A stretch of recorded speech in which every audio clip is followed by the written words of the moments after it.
Hey everybody, how you doing? This is Danny again. Today's mirror check is about loving yourself. Um, we say we love ourselves. I used to be one of those people who used to always run around and say, "Oh, I love myself. I love myself." But the honest truth is, saying it and meaning it is two different things. Because if you look at your actions and the things that you do you really love yourself? Do you really love yourself when you are with different people all the time, in and out the bed with different men and women? Do you really love yourself when you disrespect your parents, you cuss them out, and just ignore them and treat them any kind of way, regardless of how they may have? Do you really love yourself when the people who truly are your friends tell you the truth about yourself, but you space yourself from them, unfriend them, or disconnect from them? Do you really love yourself when the only people that you have around you are people who are yes people, and you know that they're only around you because they're using you for whatever reason?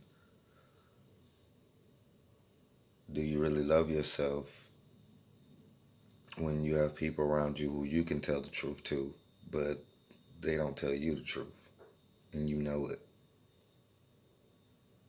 Do you really love yourself when you tell yourself lies and live in the lies, and you know the lies, but yet and still you try to walk on as if the truth and get mad at anybody who calls you out on it because they can see it plain as day? We say we love ourselves, but then we do things like say we're going to have our children in the house smoking weed with us and sagging their pants and disrespecting us and growing up any kind of way, getting bad grades. And we accept that and we make excuses for it. Well, they're my friend. And the truth is, you can't be your adolescent child's friend, not if you truly love them, because love is a sacrifice.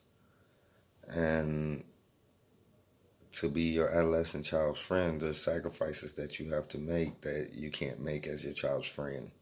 Now, your adult child, that's a different story. But your adolescent child, you're lying to yourself. And you're saying, oh, well, I'm not going to do what my parents did to me. But look at how you turned out. And if you take the things that your parents did and add love to it, they weren't that bad. Some of them were. Don't get me crazy. Don't get me wrong. I mean, don't go upside your kid's head with an iron or a extension cord. But with love, you will discipline them with love.